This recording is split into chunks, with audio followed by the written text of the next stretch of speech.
state president, very active, effective leader and dynamic leader, Sri K. Annamalai. தமிழ்நாட்டின் மிக வேகமான விவேகமான திறமையான தலைவர் திரு அண்ணாமலை அவர்களே,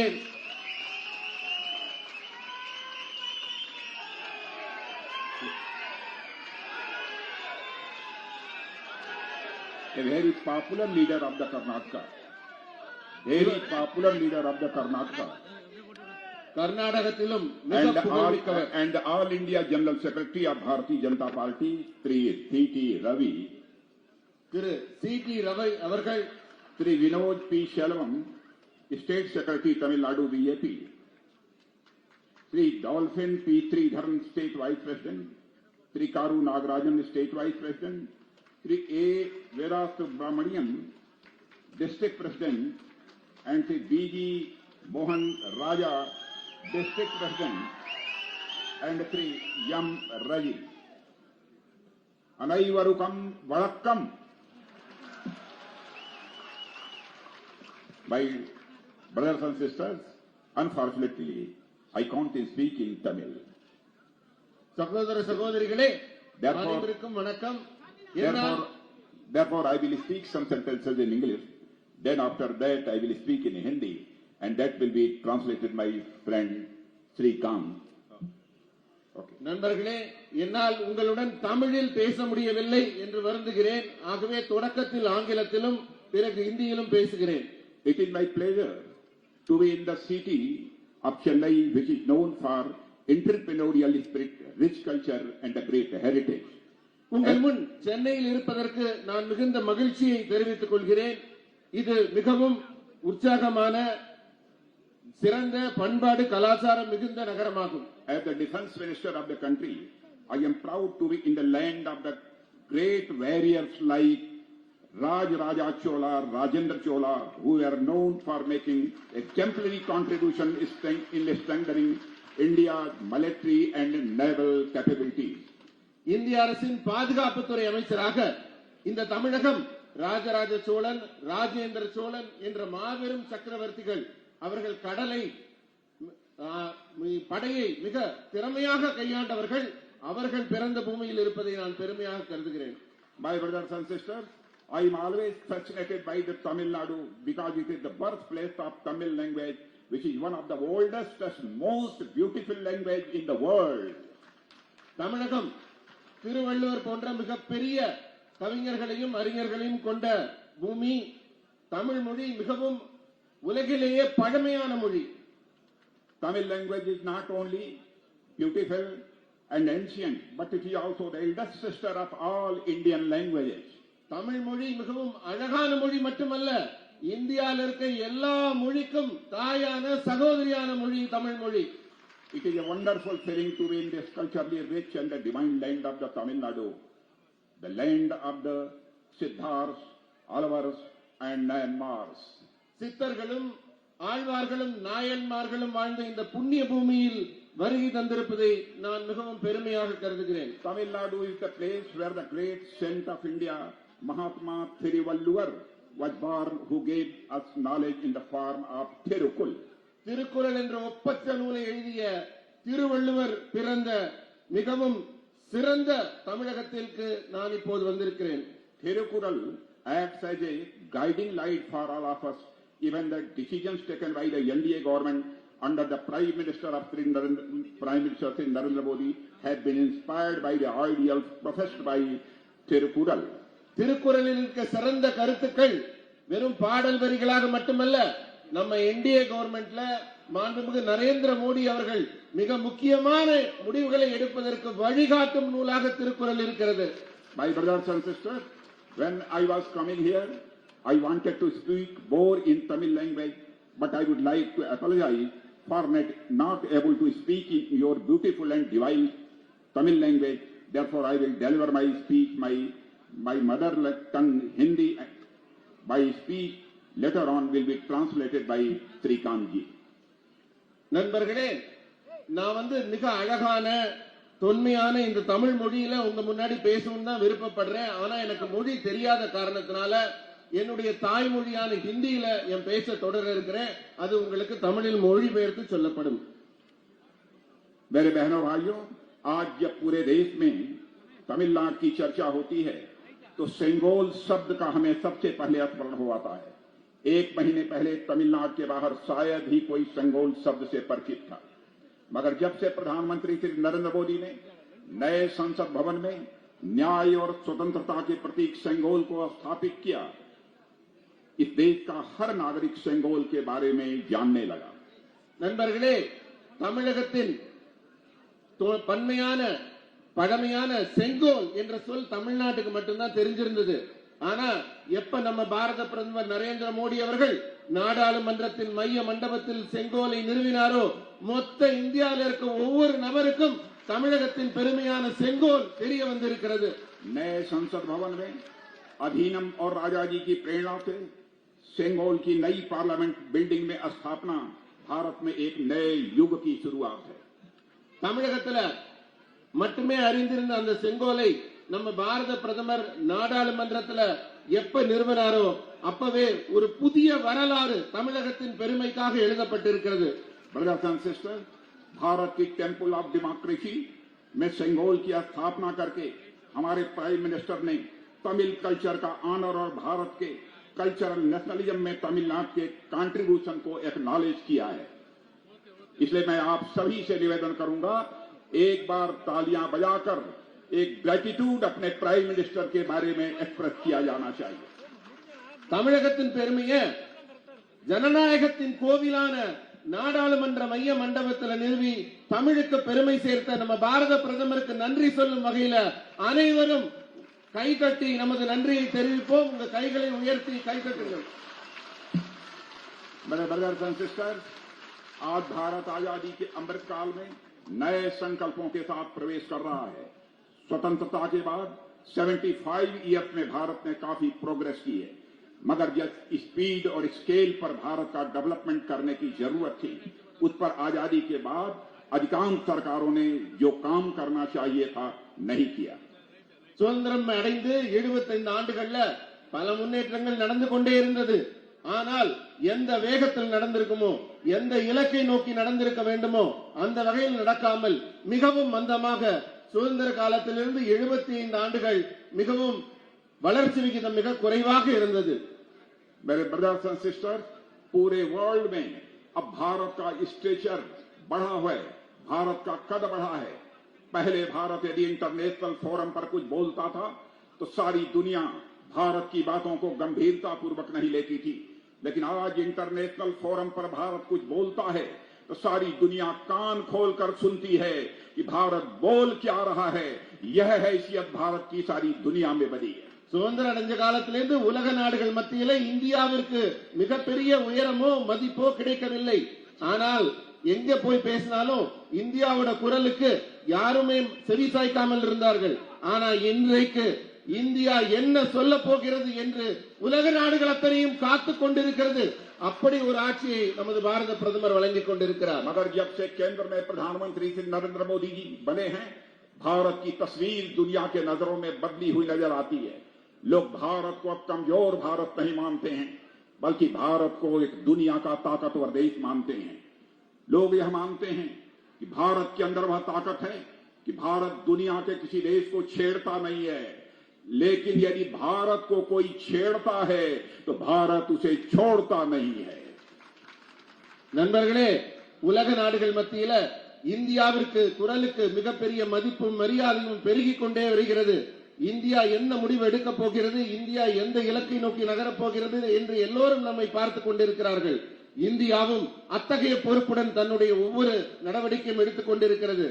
இந்தியா எந்த நாட்டுடனும் போரோ எந்த நாட்டையும் தொடாது. ஆனா எந்த நாடாவது வந்து நம்ம கிட்ட வாலாட்டினா, இந்தியாவை தொட்டா அந்த நாட்டை இந்தியா சும்மா விடாது. அந்த அளவுக்கு எல்லாருக்கும் ஒரு அச்சமும் பயமும் இந்தியாவின் மேல் உருவாகி இருக்கிறது. ब्रदर्स एंड सिस्टर्स, आज भारत ब्रिटेन को छोड़कर दुनिया की 5th लार्जेस्ट इकोनॉमी बन चुका है और दुनिया की फास्टेस्ट ग्रोइंग इकोनॉमी भी यदि कोई है तो हमारा और आपका देश यह भारत है मेरे बहनों भाई। உலகத்தின் மிக வேகமாக வளரும் பொருளாதாரத்தில் இந்தியா முதல் 5 நாடுகள்ல இருக்குது. இந்தியாவின் வளர்ச்சி விகிதம் மற்ற எல்லா நாடுகளையும் விட இன்னும் முன்னேறி கொண்டே இருக்கிறது. और एक बहुत ही मानी जानी इंटरनेशनल फाइनेंशियल इंस्टीट्यूशन है Ernst and Young. Ernst and Young ने कहा है कि 2047 आते आते भारत दुनिया की सबसे बड़ी इकॉनमी होगा और उस इकॉनमी की साइज होगी 26 ट्रिलियन के आसपास।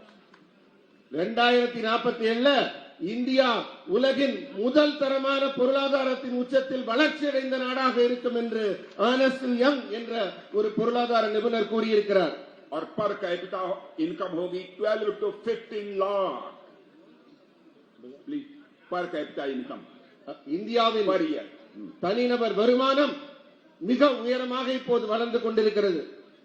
एक नेशनल सैंपल सर्वे ऑर्गेनाइजेशन के अनुसार मेरे बहनों भाइयों भारत के प्रति व्यक्ति की इनकम से जुड़े आंकड़े जारी किए हैं, जिससे हमको यह पता चलता है कि 2014-15 से 2022-23 में भारतीयों की एवरेज इनकम लगभग 2 टाइम्स हो चुकी है। मेरे पास इसके पूरे आंकड़े हैं। இந்தியாவின் தனிநபர் வருமானத்தின் வளர்ச்சி விகிதம் வளர்ந்து கொண்டிருக்கிறது என்று கூறினேன் அல்லவா? அதாவது 14-15 இந்தியாவில் ஒரு தனிநபர் வருமானம் எந்த அளவுக்கு இருந்ததோ அதே போல 22-23 2 மடங்காக அந்த வருமானத்தின் அளவு பெருகி இருக்கிறது. 2014-15 में जहां तक भारत में per capita income approximately 87,000 rupees थी, आज वह बढ़कर 2022-23 में मोर देन 1,72,000 हो गई है। 2014-15 தனிநபர் வருமானம் 87,000 ரூபாயாக இருந்தது.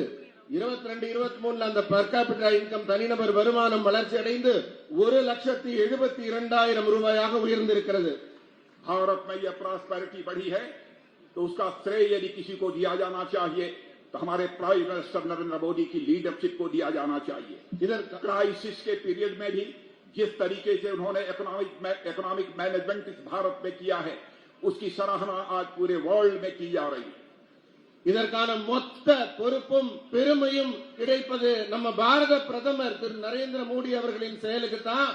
உலகமே இதுக்கு முன்னாடி இவ்வளவு பெரிய துன்பத்துல கொரோனா காலத்துல முடங்கி கிடந்த போது கூட நம்ம பொருளாதாரத்தை முடங்க விடாமல் காப்பாற்றியவர் நம் பாரத பிரதமர். इकोनॉमिक प्रोग्रेस में मैन्युफैक्चरिंग सेक्टर का कंट्रीब्यूशन लगातार बढ़ता जा रहा है। भारत में चीन के बाद सबसे अधिक मोबाइल फोन चीन के बाद सबसे अधिक मोबाइल फोन यदि दुनिया के किसी देश में बन रहे हैं तो हमारे और आपके देश भारत में बन रहे हैं मेरे बहनों भाइयों। और साल 2014 में देश में 92% मोबाइल जो विदेशों से इंपोर्ट होते थे। நண்பர்களே, நம்ம பொருளாதாரத்தின் வளர்ச்சி எப்படி இருக்குன்னா உலகத்தில் சீனா தான் மிக அதிகமான தொலைபேசிகளை பயன்படுத்திக் கொண்டிருந்தது, உற்பத்தி செய்து கொண்டிருந்தது. நம் இந்தியா இப்போது அவர்களையும் தாண்டி முன்னேறி மிக அதிகமான தொலைபேசிகளை செல்போன்களை நாம் உற்பத்தி செய்து கொண்டிருக்கிறோம். साथियों, जैसा विनोद सेल्वम जी ने बताया, आपको जानकर यह खुशी होगी कि भारत अपनी रक्षा जरूरतों को पूरा करने के लिए भारत में ही काफी मैन्युफैक्चरिंग कर रहा है। पहले हम केवल डिफेंस इंपोर्टर के रूप में देश में जाने जाते थे, लेकिन आज दुनिया के टॉप 25 कंट्रीज में एक्सपोर्टर के रूप में हम खड़े हो गए हैं। हमारी गणना होने लगी। நண்பர்களே, வினோத் செல்வம் அவர்கள் தன் பேசும்போது உரையில குறிப்பிட்டார், முன்னாடி எல்லாம் நம்ம பாதுகாப்பு உபகரணங்கள்னா துப்பாக்கி இது போன்ற ஆயுதங்களை எல்லாம் வெளிநாடுகளிலிருந்து இறக்குமதி செய்து கொண்டிருந்தோம். வெறும் இறக்குமதி செய்யும் நாடாக தான் இந்தியா இருந்தது. ஆனா இப்ப உலகின் மிக உயர்ந்த வெளிநாட்டுக்கு ஏற்றுமதி செய்யக்கூடிய நாடாக டாப் 25 நாடுகள்ல ஒன்றாக இந்தியா இருக்கிறது.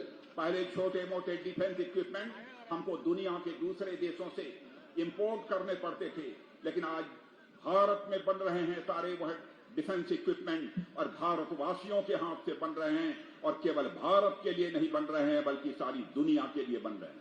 நண்பர்களே, இந்த பாதுகாப்பு சாதனங்கள் ஆயுதங்கள் எல்லாம் சின்ன சின்ன விஷயங்கள் கூட வெளிநாடுகள்ல இருந்து நம்ம இறக்குமதி செஞ்சோம். ஆனா இன்னைக்கு மொத்த ஆயுதங்களும் நாம் இந்தியாவிலே செய்றோம். இந்தியர்களால செய்யறோம். அதுவும் இந்தியர்களுக்காக மட்டுமல்ல, உலகத்துக்காகவும் செய்யறோம். வெளிநாடுகளுக்கெல்லாம் இப்ப நம்ம அனுப்புறோம்.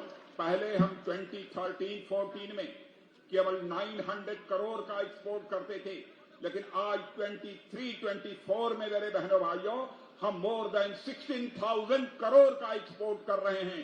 यह भारत की हैसियत सारी दुनिया में बनी है। பாதுகாப்பு சாதனங்கள், ஆயுதங்கள் இதெல்லாம் ஏற்றுமதி 13-14ல வெறும் 900 கோடி மட்டும்தான் பண்ணிட்டு இருந்தோம். ஆனா 23-24ல 16,000 கோடி ரூபாய்க்கு 16 மடங்கு அதிகமாக நாம் இப்போது ஏற்றுமதி செய்து கொண்டிருக்கிறோம். और भारत की गिनती अब दुनिया के उन देशों में होती है जहां 5G मोबाइल कनेक्टिविटी है। और मैं आपको जानकारी देना चाहता हूं कि हमारे प्राइम मिनिस्टर ने अब 6G कनेक्टिविटी की तैयारी उन्होंने प्रारंभ कर दी है। உலக நாடுகள்லாம் இப்ப 5G என்ற அலைவரிசை தான் அலைக்கற்றை வரிசையை பயன்படுத்திக் கொண்டிருக்கிறார்கள். ஆனா நம்ம பாரத பிரதமர் அவர்கள் இப்ப அடுத்த அலைக்கற்றை, அடுத்த ஜெனரேஷனுக்கு 6G பயன்படுத்துறதுக்கான முயற்சிகளை முன்னெடுத்துக் கொண்டிருக்கிறார். मोबाइल डाटा सर्विस सबसे चीप, सबसे सस्ती यदि कहीं पर उपलब्ध है तो भारत में है।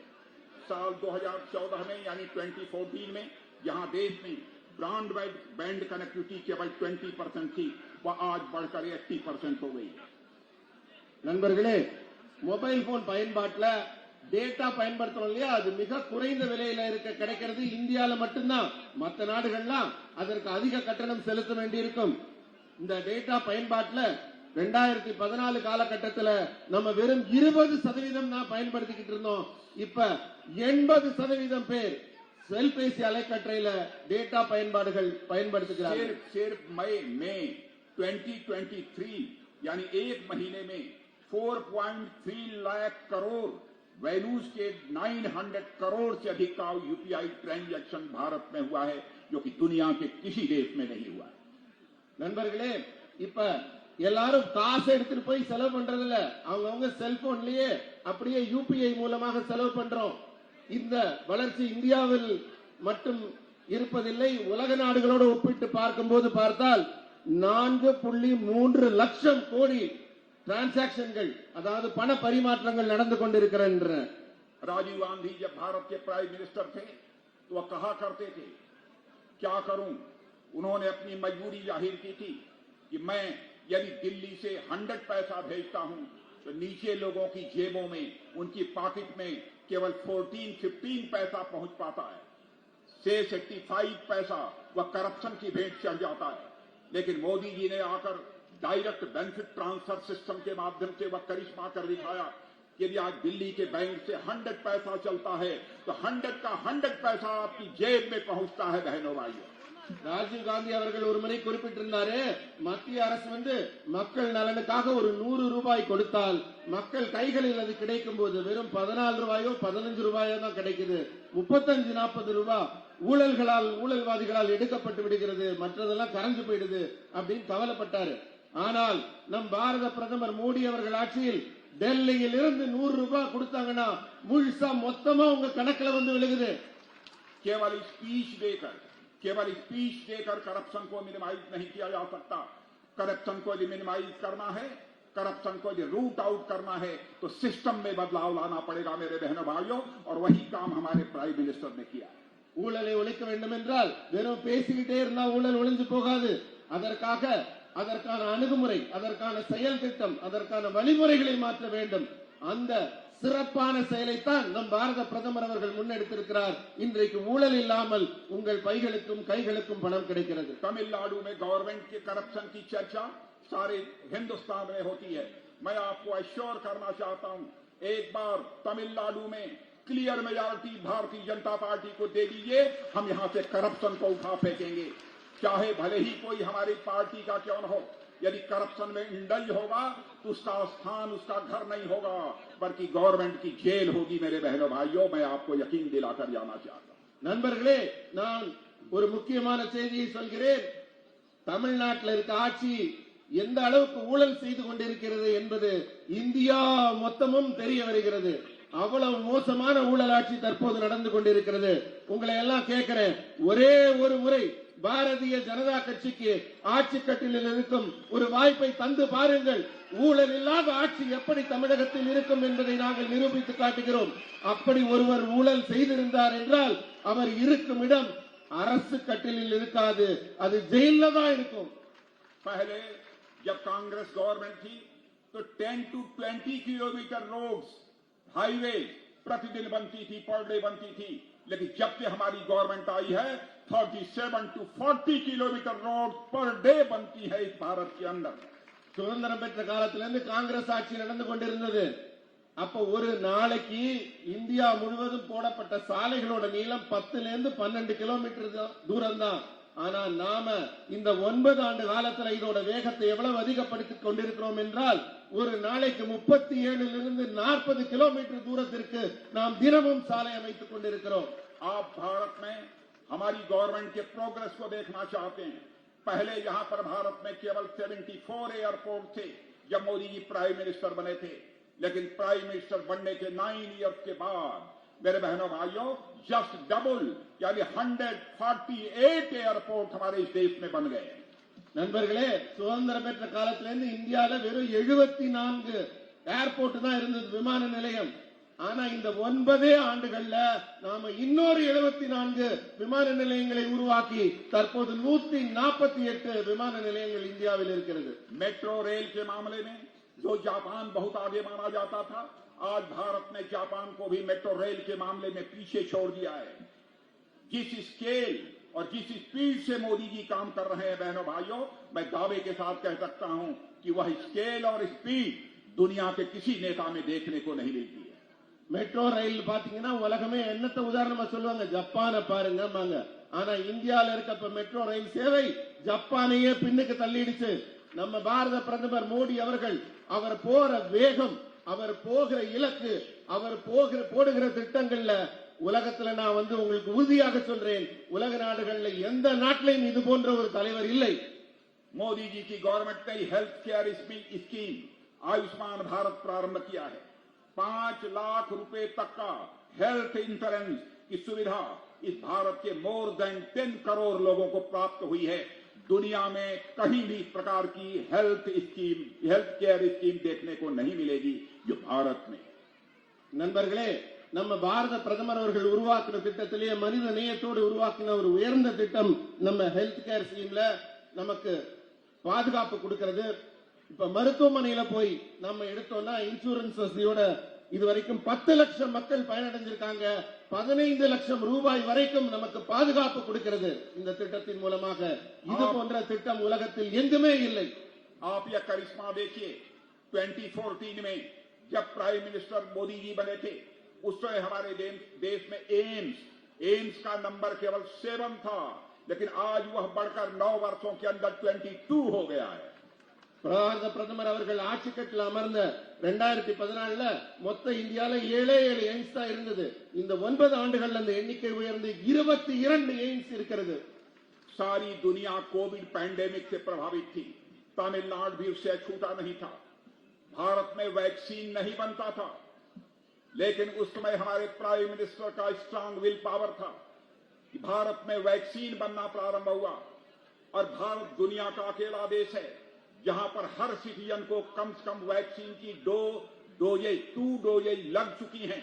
इवन अमेरिका जो सुपर पावर माना जाता है, सबसे बड़ी डेवलप्ड कंट्री सारी वर्ल्ड की मानी जाती है, वहां पर भी हर सिटीजन को वैक्सीन की 2 डोजेज नहीं लगी हैं तो केवल भारत में लगी हैं मेरे बहनों भाई। इतना ही नहीं, हमारे गवर्नमेंट ने वैक्सीन यहां बनाना अपने वैज्ञानिकों के माध्यम से प्रारंभ किया। अपने फार्मास्यूटिकल जो हमारी एजेंसीज हैं, उसके जो एक्सपर्ट्स हैं, उनके द्वारा बनाना शुरू किया। भारतवासियों की नीड्स को भी पूरा किया और मोर देन 120 कंट्रीज की भी नीड्स को पूरा किया। वैक्सीन हमने उनको भी मुहैया कराई है। நண்பர்களே, கொரோனா காலகட்டத்தில் எவ்வளவு கொடுமையான சூழல்ல இருந்தோம், நமக்கு எவ்வளவு பெரிய அச்சம் இருந்தது. உலக நாடுகளே விழித்துக் கொண்டிருந்த காலகட்டத்தில் மோடி அவர்கள் மட்டும் தடுமாற்றம் இல்லாமல் உடனே தடுப்பூசியை கண்டுபிடித்தார். அமெரிக்கா மிக உயர்ந்த நாடு, அந்த நாட்டுல கூட யாருக்கு 2 தடுப்பூசி போடல. ஆனா ஒவ்வொரு குடிமகனுக்கும் இலவசமாக 2 தடுப்பூசிகள் தந்து உயிரை காத்தவர் நம் மோடி அவர்கள். அதோடு மட்டுமல்ல, அவர் தயாரிக்கிறதுக்கான நிறுவனங்களை படைச்சார். பல நிறுவனங்களை அதை தயாரிக்க வச்சார். அறிவியல் ஆராய்ச்சிகளை தொடங்கி வச்சார். இதன் மூலமாக இந்தியாவுக்கு மட்டுமில்லாமல் 120 வெளிநாடுகளுக்கும் நாம் தடுப்பூசிகளை வழங்கி மனித குலத்தையே காத்தவர் நம் மோடி அவர்கள். ब्रदर्स और सिस्टर्स, मैं आपको यह बताना चाहता हूं, Bharatiya Janata party political party दूसरी पॉलिटिकल पार्टी के बीच मेन डिफरेंस क्या है? मेन डिफरेंस यह है कि दूसरी पॉलिटिकल पार्टी केवल गवर्नमेंट बनाने के लिए पॉलिटिक्स करती हैं, लेकिन भारतीय जनता पार्टी हिंदुस्तान की ओनली पॉलिटिकल पार्टी है जो केवल गवर्नमेंट बनाने के लिए पॉलिटिक्स नहीं करती है, बल्कि भारतीय जनता पार्टी सोसाइटी बनाने के लिए और साथ ही साथ इस कंट्री बनाने के लिए पॉलिटिक्स करती है. நண்பர்களே, உங்களுக்கு ஒரு சொல்ல வேண்டிய முக்கியமான செய்தி, நிறைய அரசியல் கட்சிகள் நாட்டில் இருக்கீங்க. மற்ற அரசியல் கட்சிகளிலிருந்து பாரதிய ஜனதா கட்சி எப்படி வேறுபடுகிறது என்பதை நீங்கள் புரிந்து கொள்ள வேண்டும். அத்தனை கட்சியும் ஆட்சியை பிடிக்க, அரசு அமைக்க மட்டும்தான் கட்சியை நடத்தி கொண்டிருக்கிறார்கள். ஆனால் பாரதிய ஜனதா கட்சி மட்டும்தான் அரசு அமைப்பதற்காக அல்ல, நாட்டை முன்னேற்றுவதற்காக, மக்களை வளமாக வாழ வைப்பதற்காக, மக்கள் நலம் பேணுவதற்காக அரசியல் கட்சியை நடத்தி கொண்டிருக்கிறது. भारतीय जनता पार्टी तमिलनाडु को एक अपना रिच कल्चर का स्टेट मानती है. बहनों भाइयों, भारतीय जनता पार्टी के मन में एक बहुत ही हाई रेस्पेक्ट इस तमिलनाडु के प्रति और तमिलनाडु के लोगों के प्रति है. इसीलिए आपने देखा है केवल 2 डिफेंस कॉरिडोर इस हिंदुस्तान में बने. एक हिंदुस्तान के सबसे बड़े राज्य उत्तर प्रदेश में बना नॉर्थ में, तो हमारे प्राइम मिनिस्टर ने फैसला किया कि एक बार साउथ के तमिलनाडु में भी डिफेंस कॉरिडोर बनना चाहिए और यहां पर भी हम लोगों ने डिफेंस कॉरिडोर बनाया. நண்பர்களே, பாரதிய ஜனதா கட்சி தமிழ் மக்கள் மீதும், தமிழ் மொழியின் மீதும், நம்ம பண்பாடு கலாச்சாரத்தின் பெருமைகள் மீதும் மிக உன்னதமான உயர்ந்த மதிப்பை கொண்டிருக்கிறது. அதனால்தான் இந்தியால பாதுகாப்பு சாளரம் என்கிற டிஃபென்ஸ் காரிடோர் அமைச்சப்ப 2 இடத்துல மொத்த இந்தியாவில் அமைச்சாங்க. ஒன்னு யூபியில் அமைச்சப்ப பிரதமர் சொன்னார், 2வது நமது தமிழகத்துல, தென்னாட்டுல தமிழகத்தில் அமைங்கன்னு சொல்லி 2வது பாதுகாப்பு சாளரம் தமிழகத்தில் அமைக்கப்பட்டது. हम लोगों के लिए मैं साफ कहना चाहता हूं मेरे बहनों भाइयों, development is above partisan politics. Development என்பது पार्टीजन பார்ட்டிஷன் பாலிடிக்ஸ். भेदभाव. அதாவது இப்ப பிரித்தாளும் சூழ்ச்சி, இதன்படிதான் இதுவரைக்கும் ஆட்சிகள் நடந்து கொண்டிருந்தன. ஒற்றுமையை நோக்கி நடக்காமல் டிவைட் பண்ணி இப்படிதான் இதுவரைக்கும் நடந்து கொண்டிருந்தது. और मैं बतलाना चाहता हूं, तमिलनाडु के डिफेंस कॉरिडोर में मोर देन 14,000 अप्रॉक्सिमेटली 50,000 करोड़ का इन्वेस्टमेंट प्रपोज्ड है, लेकिन अब तक अप्रॉक्सिमेटली 4,000 का इन्वेस्टमेंट हो चुका है. और मैं यकीन दिलाना चाहता हूं, डिफेंस मिनिस्टर होने के नाते ही मैं डिफेंस इंडस्ट्री को परसू कर रहा हूं. जाइए और तमिलनाडु के डिफेंस कॉरिडोर में इंडस्ट्री लगाइए और वहां के नौजवानों को एम्प्लॉयमेंट मुहैया कराइए. பாதுகாப்பு அமைச்சராக நான் ஒரு முக்கியமான முடிவுகளை எல்லாம் எடுத்துக்கொண்டிருக்கிறேன். அதாவது தமிழ்நாட்டில் அமைக்கப்பட்ட இந்த சாளரத்தின் வழியாக, பாதுகாப்பு சாளரம் டிஃபென்ஸ் காரிடார் வழியாக 14,000 கோடி முதல் 15,000 கோடி ரூபாய் வரை பாதுகாப்பு சாதனங்களை உற்பத்தி செய்வதற்கான இலக்கு நிர்ணயிக்கப்பட்டிருந்தது. இதில் 4,000 கோடி ரூபாய்க்கான உற்பத்திகள் தொடங்கப்பட்டு விட்டன. இப்பவும் நான் பாதுகாப்பு அமைச்சரா பலரிடம் சொல்றேன், நீங்க தமிழ்நாட்டுக்கு போங்க, அங்க உங்க ஃபேக்டரியை தொடங்குங்க, பாதுகாப்பு சாதனங்களை தயாரிங்க என்று அவர்களை அனுப்பி கொண்டிருக்கிறேன். हमारी एम्बिशन है कि हमारा देश का नौजवान यह जॉब सीकर नहीं बनना चाहिए, बल्कि जॉब क्रिएटर बनना चाहिए. நான் என்னோட இலக்கு என்னன்னு கேட்டா, நம்ம ஆட்சியில நம்ம இளைஞர்கள் எல்லாம் வேலை தேடுறவங்களா இருக்க கூடாது, வேலை கொடுக்கறவங்களா இருக்கணும். मेरे बहनों भाइयों, मोदी जी के नेतृत्व में सेंट्रल गवर्नमेंट ने तमिलनाडु को डिफेंस कॉरिडोर के अलावा पीएम मित्र मेगा टेक्सटाइल पार्क दिया है, बेंगलुरु चेन्नई एक्सप्रेसवे दिया है, चेन्नई के पास एक मल्टी मॉडल लॉजिस्टिक पार्क के कंस्ट्रक्शन को अप्रूवल और क्लियरेंस दिया है. तमिलनाडु के साथ हम कभी भी भेदभाव नहीं कर सकते, कभी भी डिस्क्रिमिनेशन नहीं कर सकते. भारतीय जनता की प्रायोरिटीज में यदि कोई स्टेट है तो हमारा यह कल्चरल हेरिटेज जहां सबसे अधिक है वो हमारा तमिलनाडु है. தமிழ்நாடு என்பது இந்தியாவின் ஒரு பெருமைக்குரிய மாநிலமாக பாரதிய ஜனதா கட்சிக்கு இருக்கிறது. அதனால எந்த பேதங்களோ தமிழ்நாட்டுக்கு போகக்கூடாதுன்னு யாருமே நினைக்க மாட்டோம். அதனால தான் எந்த ஒரு சிறந்த திட்டங்களா இருந்தாலும் அதை பாரத பிரதமர் அவர்கள் முதல்ல தமிழ்நாட்டிலிருந்தே தொடங்குறாரு. இப்ப டெக்ஸ்டைல் பார்க் ஆகட்டும், பெங்களூர் சென்னை எக்ஸ்பிரஸ் ரயில் அந்த பாதை ரோடு அமைச்சதாகட்டும், லாஜிஸ்டிக் பார்க் அமைச்சதாகட்டும், மிகச்சிறந்த திட்டங்களை எல்லாம் நமது மத்திய அரசு தமிழகத்திலிருந்து தான் தொடங்குது. ऑल अराउंड प्रोग्रेस इस तमिलनाडु का होना चाहिए, इस कंट्री का होना चाहिए, हमारे प्राइम मिनिस्टर का कमिटमेंट है मेरे बहनों भाई। हमारी गवर्नमेंट यहां हो चाहे न हो, यह हमारा कमिटमेंट है।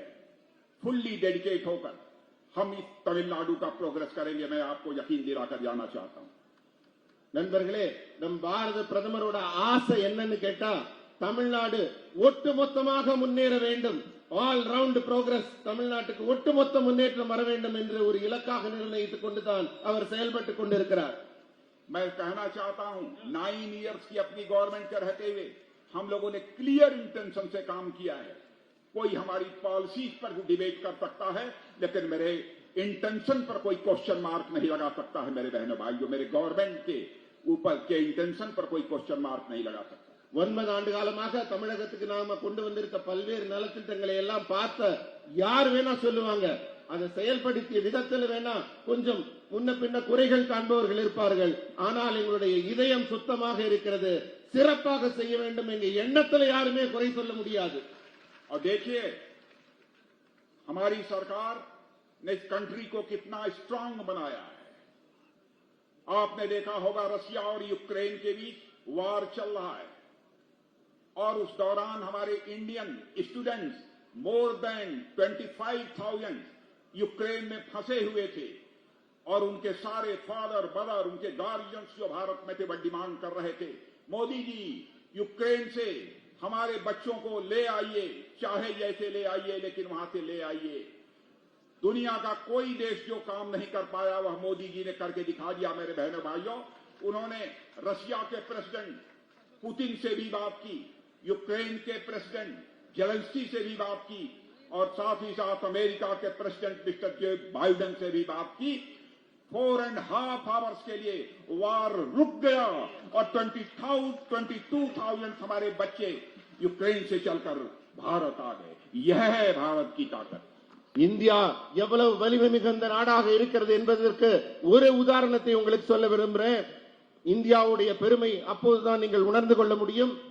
உக்ரைன் ரஷ்யா போரின் போது நம்ம நாட்டை சேர்ந்த 25,000 மாணவர்கள் அங்க மாட்டிக்கிட்டு இருந்தாங்க. அவங்களை காப்பாத்துங்க காப்பாத்துங்கன்னு இந்தியாவில இருந்த பெற்றோர்கள் கதறி கொண்டிருந்தார்கள். மற்ற நாடுகள்லயும் அதுபோல மாணவர்கள் இருந்தாங்க, அவங்களெல்லாம் காப்பாற்ற முடியல. ஆனால் நம் பாரத பிரதமர் மோடி அவர்கள் உக்ரைன் பிரதமரிடம் பேசினார், ரஷ்ய அதிபரிடம் பேசினார், இன்னும் அமெரிக்க அதிபரிடம் கூட பேசினார். பேசி அந்த சண்டையை, போரை 4.5 மணி நேரம் நிறுத்தி வைத்தார். அந்த இடைப்பட்ட காலத்திலே இந்திய மாணவர்கள் 22,000 பேரை நமது விமானங்கள் ஏற்றிக்கொண்டு இந்தியாவுக்கு பறந்து வந்தன. அப்படி ஒரு சாதனை நிகழ்த்திய பெருமைக்குரியவர் நம் பாரத பிரதமர். इसके बावजूद हमारी अपोजिशन पार्टी के द्वारा हमारे प्राइम मिनिस्टर के ऊपर, हमारी गवर्नमेंट के ऊपर विशेष अटैक किया जाता है।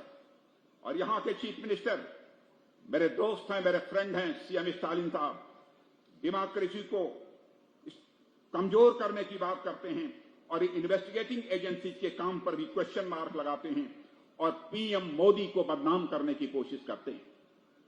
இப்படி ஒரு சாதனைகள் எல்லாம் செய்து கொண்டிருக்கும் நம்ம பாரத பிரதமரை பாராட்ட மனசில்லாட்டி பரவாயில்ல. ஆனா இங்க முதல்வராக இருக்கிற என்னுடைய நண்பர் திரு ஸ்டாலின் அவர்கள் நம் பாரத பிரதமரை ஏதாவது ஒரு வகையிலே குற்றம் சொல்லிக் கொண்டிருக்கிறார், குறை சொல்லிக் கொண்டிருக்கிறார். அவர் பெருமைகளுக்கு இழுக்கு ஏற்படுத்துமாறு நடவடிக்கை எடுத்துக் கொண்டிருக்கிறார். आज स्टालिन साहब सेंथिल बालाजी जो इनकी गवर्नमेंट के मिनिस्टर हैं, करप्शन केस में अरेस्ट हुए हैं, और स्टालिन साहब उनका विरोध कर रहे हैं।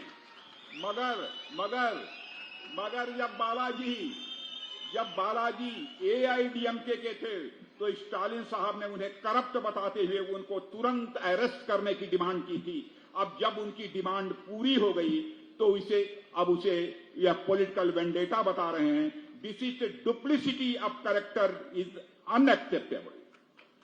நண்பர்களே, அரசியல் காழ்ப்புணர்ச்சி காரணமாக செந்தில் பாலாஜி அவர்களை நாம் கைது செய்து விட்டோம் என்று மத்திய அரசை அவர் குறை சொல்லிக் கொண்டிருக்கிறார். ஆனா அவர் ஒரு விஷயத்தை உணர மறந்து விட்டார். இதே செந்தில் பாலாஜி மேலதான் அவர் ஏடிஎம்கேல இருக்கும்போது, அதிமுக இருக்கும்போது ஸ்டாலின் அவர்கள் பக்கம் பக்கமாக குற்றப்பத்திரிகை படித்தார். அவரை கைது செய்ய வேண்டும் என்று சொன்னார். அவர் ஒரு ஊழல்வாதி என்று சொன்னார். தமிழ்நாட்டுக்கு உதவாதவர் என்று சொன்னார். ஆனா இப்ப அவர் என்ன சொல்றாரு? மத்திய அரசின் தனி உரிமை பெற்ற அந்த நிறுவனத்தின் மீது இவங்க அரசியல் பழிவாங்கும் நடவடிக்கை எடுக்கிறாங்க அப்படின்னு குறை சொல்றாரு. எதை வேணா ஒத்துக்கலாம், ரெண்டு வேஷம் போடுறத மட்டும் யாராலையும் ஒத்துக்க முடியாது. This duplicity of character, we can't accept it. CM Stalin साहब को मैं एक बात और कहना चाहूंगा. जिस तरीके से उन्होंने तमिलनाडु में बीजेपी लीडर यशवीर सूर्या को एक ट्वीट के कारण अरेस्ट कराया है, वो पूरी तरह से एंटी कॉन्स्टिट्यूशनल है और एंटी डेमोक्रेटिक है. रशियन डिक्टेटर स्टालिन के नाम पर, नाम तो है इनका स्टालिन साहब, और उस नाम को बहुत सीरियसली लेते हुए उसी तरह के काम करके वे स्पिरिट ऑफ डेमोक्रेसी को डेंजर में डाल रहे हैं. मैं कहना चाहता हूं स्टालिन साहब, प्लीज ऐसा मत करिए. நான் ஸ்டாலின் அவர்களுக்கு இன்னொரு முக்கியமான கருத்தை சொல்ல விரும்புறேன்.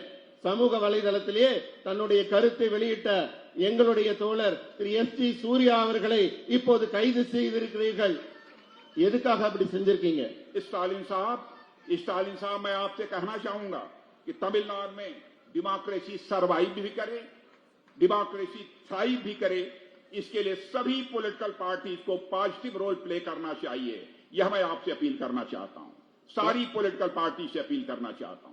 நான் அனைத்து கட்சிகளையும் கேட்டுக்கொள்வது என்னவென்றால், தமிழ்நாட்டில் நம்ம எப்பவுமே நேர்முக அரசியல் செய்ய வேண்டும்.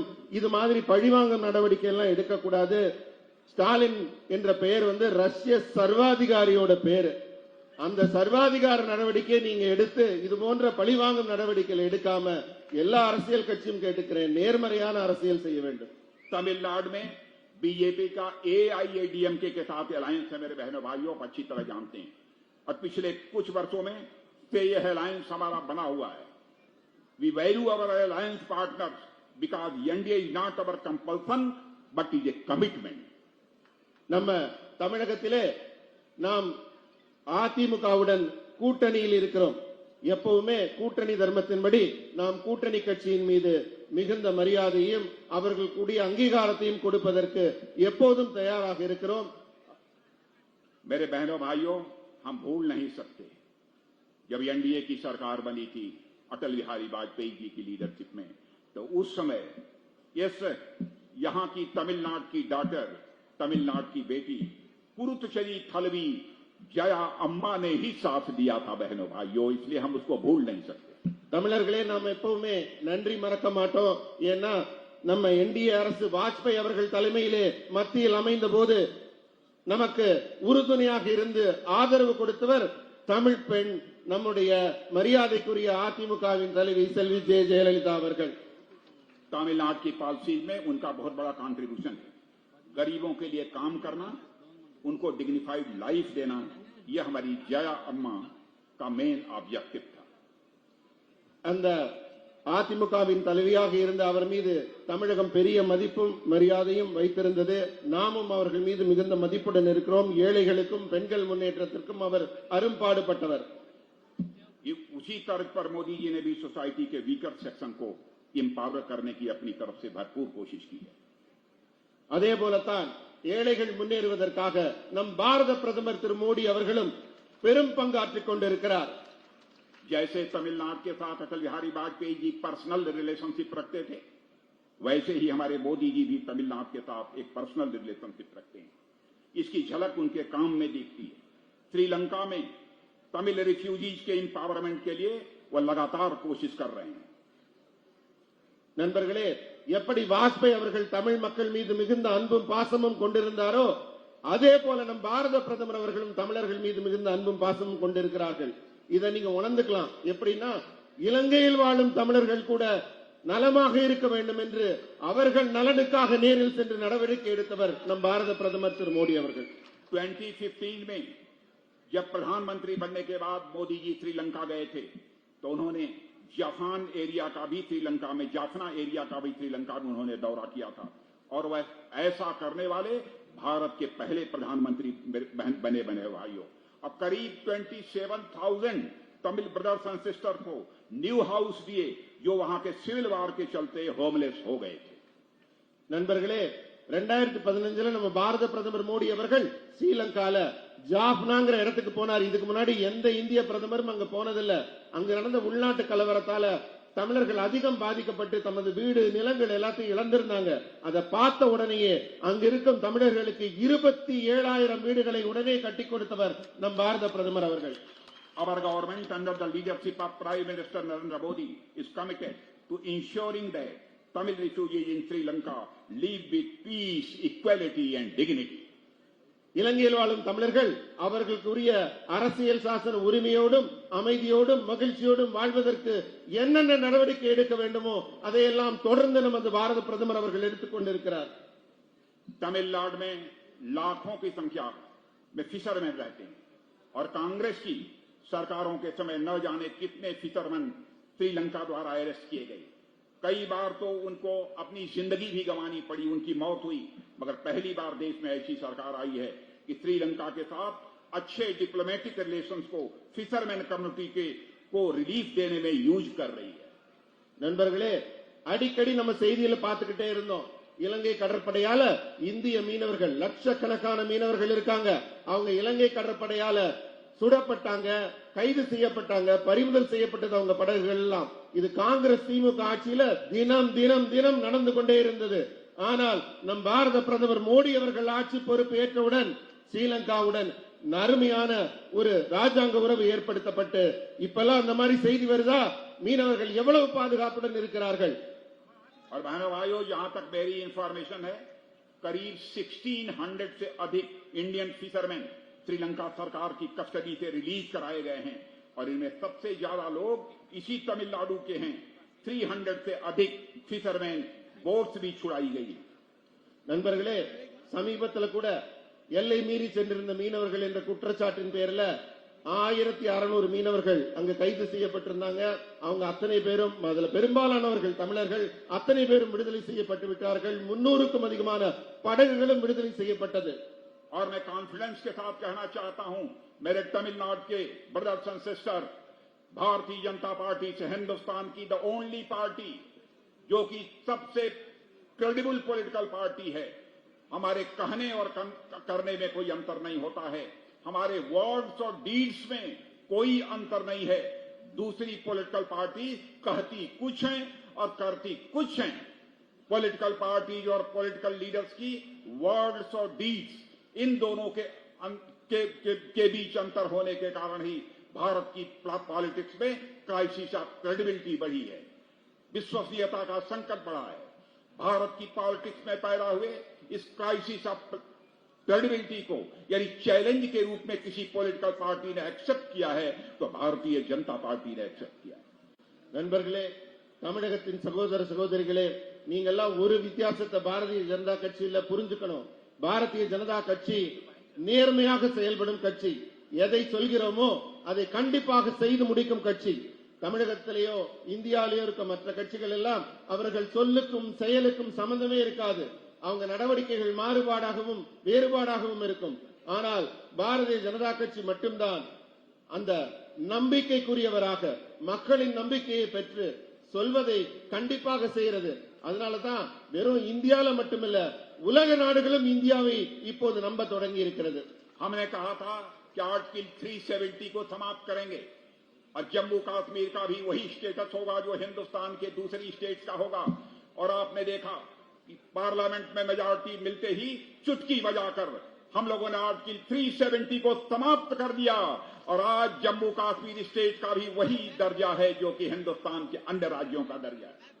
ஆர்டிகல் 370 ஒரு சட்டம் ஜம்மு காஷ்மீரை இந்தியாவிலிருந்து பிரிச்சே வச்சிருந்தது. அப்ப நாங்க ஒரு வாக்குறுதி கொடுத்திருந்தோம், ஆர்டிகல் 370 நாம் கேன்சல் செஞ்சிருவோம். ஆட்சி பொறுப்பு ஏற்றவுடன் மோடி அவர்கள் முதலில் செய்த பார்லிமெண்ட்ல நிறைவேற்றிய சட்டம் ஆர்டிகல் 370 நீக்கியதுதான். இப்ப ஜம்முவும் காஷ்மீரும் இந்தியாவின் ஒரு மாநிலமாக, இந்தியாவின் ஒரு அங்கமாக எந்த விதமான பிரச்சனைக்கு இடமில்லாமல் தொடர்வதற்கு காரணம் நம் பாரத பிரதமரின் துணிச்சலான முடிவு. हम लोगों ने प्रॉमिस किया था यदि हमारी गवर्नमेंट बनेगी तो हम अयोध्या की धरती पर भव्य राम का मंदिर बनाकर रहेंगे। अब जाकर देख सकते हैं कि भव्य राम के मंदिर का निर्माण अब लगभग पूरा हो चुका है मेरे बहनों भाइयों, और शायद जनवरी महीने से वहां दर्शन करने के लिए भी आप जा सकते हैं। நண்பர்களே, நாம் ஆட்சிக்கு வந்தால் கண்டிப்பாக ராமர் பிறந்த பூமியிலே அயோத்தியில் ராமருக்கு ஒரு கோவிலை எழுப்புவோம் என்று வாக்குறுதி கொடுத்திருந்தோம். இப்ப அங்க அருமையான ஒரு கோவில் ராமருக்காக உருவாக்கப்பட்டு விட்டது. வரும் ஜனவரி மாதத்திலிருந்து நீங்கள் அனைவரும் அங்கு சென்று தரிசனம் செய்யும் வாய்ப்பு இருக்கிறது. हमने यूनिफॉर्म सिविल कोड की भी बात कही थी। वैसे कई स्टेट्स इसे लागू करने की कोशिश कर रही हैं, लोगों के बीच कंसेंसस बनाने की कोशिश कर रही हैं। गोवा में यूनिफॉर्म सिविल कोड पहले से लागू है, लेकिन भारतीय जनता पार्टी के लोग यूनिफॉर्म सिविल कोड की बात करते हैं तो हमारे ऊपर उंगली उठाई जाती है कि हम देश को बांटना चाहते हैं। बहनों भाइयों, हमारे कॉन्स्टिट्यूशन के डायरेक्टिव प्रिंसिपल में यह मेंशन है यूनिफॉर्म सिविल कोड। हम जो कुछ भी कर रहे हैं अंडर कॉन्स्टिट्यूशनल प्रोविजंस कर रहे हैं, कॉन्स्टिट्यूशन की अवमानना नहीं कर रहे हैं। और जहां तक भारतीय जनता पार्टी का सवाल है, हम कास्ट, क्रीड और रिलीजन की पॉलिटिक्स नहीं करते, हम ह्यूमैनिटी और जस्टिस की पॉलिटिक्स करते हैं। நண்பர்களே, நாடு மொத்தத்திலும் பொது சட்டம் யூனிஃபார்ம் சிவில் கோட் வாழும் மனிதர்கள் எல்லாம் ஜாதியாலேயோ மதத்தினாலேயோ இனத்தினாலேயோ மற்ற ஏற்றத்தாழ்வுகளாலேயோ பிரிச்சு பார்க்க கூடாது. அனைவரும் ஒன்று, இந்திய நாட்டில் இருக்கும் மக்கள் அனைவரும் ஒருவரே என்ற உயர்ந்த இலக்கோடு உயர்ந்த லட்சியத்தோடு இருக்கணும்னு நினைக்கிறோம். கோவால கூட இந்த யூனிஃபார்ம் சிவில் கோடுங்கிற அனைவரும் பொது உடைமையா இருக்கிற அந்த சட்டம் அமலில் இருக்கு. ஆனா மொத்த இந்தியாவுக்குமாக பாரதிய ஜனதா கட்சி பேசும்போது மட்டும் ஏதோ பிரிவினைவாதம் பேசுவதாக சில கட்சிகள் குரல் கொடுக்கின்றன. ஆனால் இந்த உயர்ந்த எண்ணத்தை ஜாதி மத இன பேத பிரிவுகள் இல்லாத உன்னதமான பொதுஜன சட்டத்தை யூனிஃபார்ம் சிவில் கோட் சட்டத்தை புரிந்து கொள்ள வேண்டும். वसुधैव कुटुंबकम, the whole world is family, यह मैसेज देने का काम सारी दुनिया को, दुनिया के किसी एक देश से गया है तो हमारे और आपके देश केवल और केवल भारत से गया है मेरे बहनों भाइयों। इसलिए मैं कहना चाहता हूं, हिंदू, मुस्लिम, क्रिश्चियन, यहूदी, इनके नाम पर हम कोई डिस्क्रिमिनेशन नहीं कर सकते। जो भारत के नागरिक हैं, चाहे वह किसी कास्ट, क्रीड और रिलीजन के क्यों न हो, हम सबकी रेस्पेक्ट करते हैं, सबके अधिकारों का हम सम्मान करते हैं। यही भारत की पहले से ही नीति रही। இந்தியாவின் உன்னதம் என்றால், பெருமை என்றால் என்னன்னா, நீங்க இந்துவா இருக்கலாம், முஸ்லீமா இருக்கலாம், கிறிஸ்தவரா இருக்கலாம், வேற எந்த மதத்தை சேர்ந்தவராகவும் இருக்கலாம். ஆனால் உங்களுடைய மனித தன்மைக்காகத்தான் மதிக்கப்பட வேண்டும் என்ற உன்னதமான தத்துவத்தை பாரதம் முன்னெடுத்து செல்கிறது. உலகத்துக்கே உணர்த்திய வசுதைவ குடும்பகம், எல்லாருமே ஓர் குடும்பம் என்ற உயர்ந்த தத்துவத்தை உலகிற்கு எடுத்து சொன்ன நாடு நம் பாரத நாடு. भारत के लोगों का दिल इतना बड़ा है, इस्लाम के 72 सेक्ट्स होते हैं, इस्लाम के 72 सेक्ट्स होते हैं। इवन इस्लामिक कंट्रीज में भी 72 इस्लाम के सेक्ट्स नहीं पाए जाते हैं। दुनिया में किसी देश में पाए जाते हैं तो हमारे और आपके देश भारत में पाए जाते हैं मेरे बहनों भाइयों। यह है भारत के लोगों का, भारतवासियों का बड़ा दिल। நண்பர்களே, இஸ்லாத்தில் கூட 72 பிரிவுகள் இருக்கிறது. மற்ற எத்தனையோ இஸ்லாம் நாடுகள்ல கூட இதை அங்கீகரிக்கப்படவில்லை. அனைவரும் அமைதியாக உரிமையுடன் வாழக்கூடிய உரிமையை பாரத தேசம்தான் இஸ்லாமிய சகோதரர்களுக்கு வழங்கி இருக்கிறது. अब हमारी इस क्रेडिबिलिटी का एडवांटेज हमें अब सारी दुनिया में मिल रहा है। ग्लोबली हमको हमारी क्रेडिबिलिटी का एडवांटेज मिल रहा है मेरे बहनों भाइयों। और यही कारण है, आपने देखा होगा, दुनिया के किसी देश का प्राइम मिनिस्टर हमारे प्राइम मिनिस्टर को बॉस कहकर पुकारता है। और दुनिया के सुपर पावर अमेरिका का भी प्रेसिडेंट यदि कहता है कि आप ग्लोबली इतने पॉपुलर हैं कि आपका ऑटोग्राफ लेने की हमारी इच्छा होती है। और इतना ही नहीं, जिस तरीके से हमारे प्राइम मिनिस्टर ने दुनिया के सभी देशों में जब संकट की स्थिति पैदा हुई है उस समय सहयोग किया है, तो उसके कारण ही पापुआ न्यू गिनी के प्राइम मिनिस्टर जब हमारे प्राइम मिनिस्टर जाते हैं तो उनका पैर टच करके उनका आशीर्वाद स्पीक करते हैं। इसे मैं केवल प्राइम मिनिस्टर का रिस्पेक्ट नहीं मानता हूं, बल्कि पूरे भारत और भारतवासियों के प्रति उनके मन में रिस्पेक्ट क्या है इस रूप में देखता हूं। நண்பர்களே, நம்ம இந்தியாவோட பெருமையும் இறையாண்மையும் வெளிநாடுகளால் மிகவும் மதிக்கப்படுகிறது. நம்ம பாரத பிரதமர் அவர்கள் எப்ப நம்ம நாட்டுக்கு வருவாங்கன்னு சூப்பர் பவர் நாடுகள், மிகவும் உயர்ந்த நாடுகள் எல்லாம் காத்து கொண்டிருக்கிறது. அதே போல அமெரிக்க அதிபர் நம்ம பாரத பிரதமர்கிட்ட உங்க ஆட்டோகிராஃப் போட்டு கொடுங்கன்னு கேட்கிற அளவுக்கு நம்ம பாரத பிரதமரோட பெருமை இருக்கு. பப்புவா நியூகினியாவோட அதிபர் நம்ம பாரத பிரதமரின் காலில் விழுந்து வணங்கி ஆட்சி பெறுகிறார். இது அவர் காலில் விழவில்லை, நம்ம இந்திய நாட்டின் பெருமைக்கும் இறையாண்மைக்கும் கொடுக்கப்பட்ட மரியாதை, இந்திய மக்களுக்கு கொடுக்கப்பட்ட மரியாதையாக நான் கருதுகிறேன். आप लोगों को जानकारी है, इस समय हमारे प्राइम मिनिस्टर अमेरिका के दौरे पर हैं बहनों भाइयों, और आपको जानकर यह खुशी होगी, भारत के वह पहले ऐसे प्राइम मिनिस्टर हैं जो दूसरी बार सेकंड टाइम वहां की ज्वाइंट पार्लियामेंट कांग्रेस और सीनेट दोनों को एक साथ एड्रेस करने जा रहे हैं. मैं समझता हूं कि हम लोगों को तालियां बजाकर प्राइम मिनिस्टर का स्वागत करना चाहिए. நமது பாரத பிரதமர் அவர்கள் தற்போது அமெரிக்க பயணம் மேற்கொள்கிறார். ஒரே ஒரு உயர்ந்த விஷயம் என்னவென்றால், முதல் இந்திய பிரதமர் இரண்டாவது ஒருங்கிணைந்த அமெரிக்க நாடாளுமன்ற கூட்டத்தில் பேசுவதற்காக போயிருக்கும் முதல் இந்திய பிரதமர் இரண்டாவது முறையாக போயிருக்காருன்னா நம்ம பாரத பிரதமர் தான்.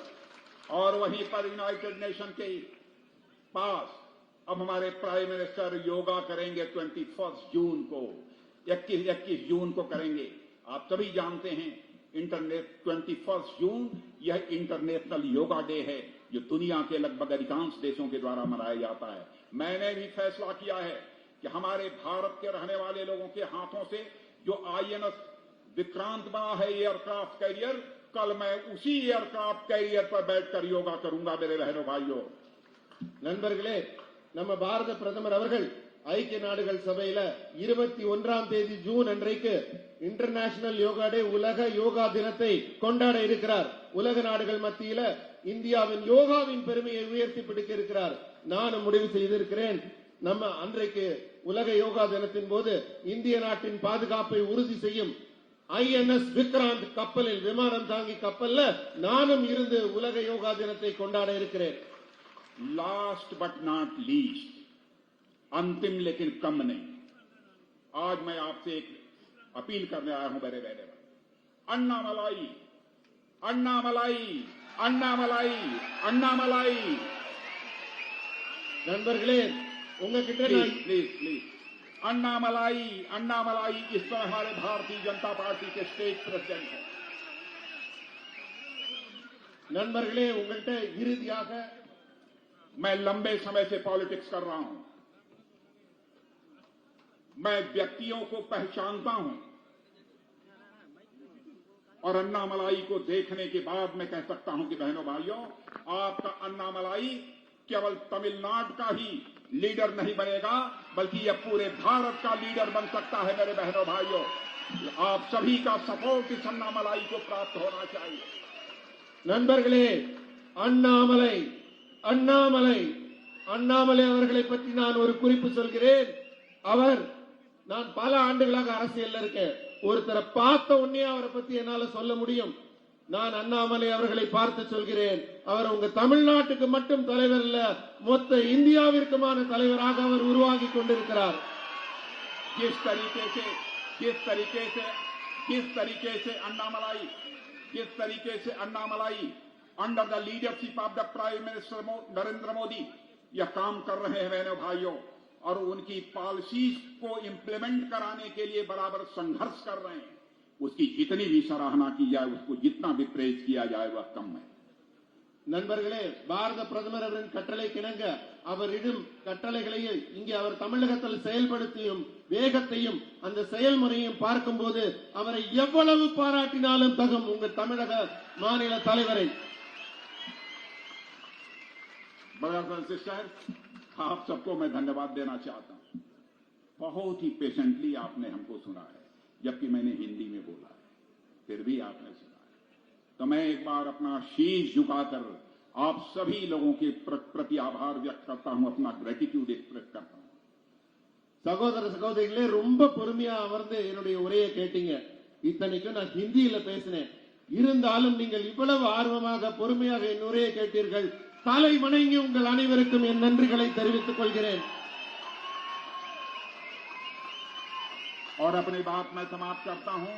बोलिए भारत माता की, भारत माता की नंदरी நன்றி नांदरी नांदरी धन्यवाद।